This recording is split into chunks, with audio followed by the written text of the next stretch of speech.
A stone is dropped in a quiet lake and waves move in circles at the speed of 5 metre पर second. Okay, क्या हो रहा है यहाँ पे देखो, एक लेक है, इस तरह से एक लेक है, इसमें एक आपने पत्थर मारा तो उसमें वेव्स बनती हैं.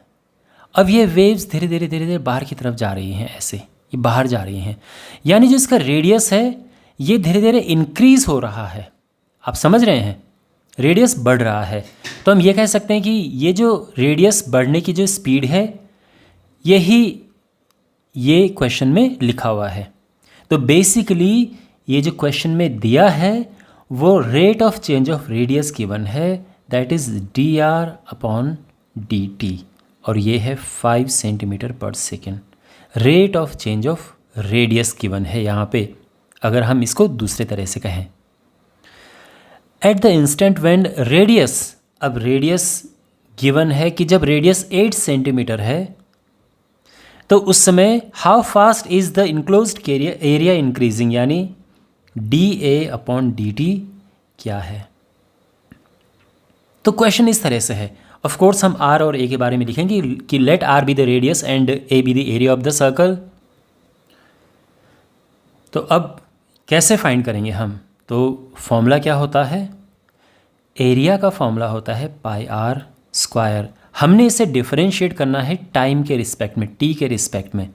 तो कैसे होगा, पाई टाइम्स 2r, r² का डिफरेंशिएशन 2r, बट साथ में dr/dt भी इसमें लगेगा. और वैल्यूज़ हम पुट कर देंगे यहाँ पे. पाई अपना एज इट इज़ आएगा, r है यहाँ पर 8 और dr/dt 5. तो इसे हम कैलकुलेट करेंगे तो ये आ जाएगा 80 पाई, और यूनिट क्या होगी यहाँ पे, इसकी unit rate of change of area. Area होता है इस पर्टिकुलर केस में सेंटीमीटर स्क्वायर, बिकॉज सेंटीमीटर में गिवन है डिस्टेंसेस, और अपॉन टाइम के लिए सेकेंड, क्योंकि टाइम यहाँ पे सेकेंड मेंशन है इसीलिए. तो ये इसकी यूनिट होगी और ये हमारा आंसर आ चुका है. क्वेश्चन नंबर 6 है, the radius of a circle is increasing at this rate.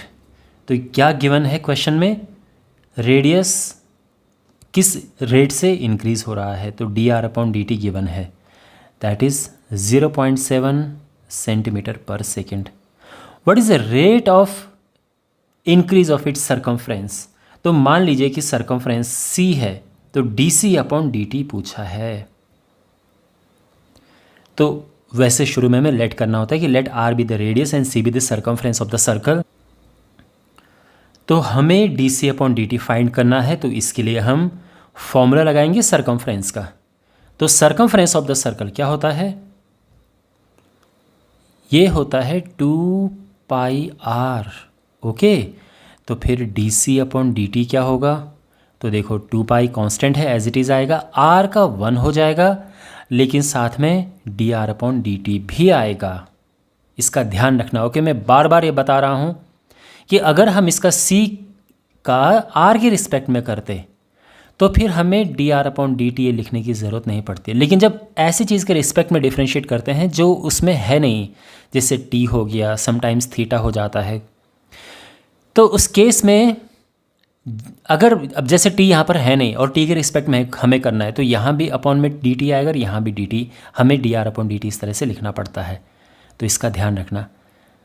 तो 2π अपना एज इट इज़ आएगा, 1 हटा दो यहाँ पे, dr/dt यहाँ से लिख देंगे 0.7, और इस 2 का मल्टीप्लाई करेंगे तो ये हो जाएगा 1.4 पाई.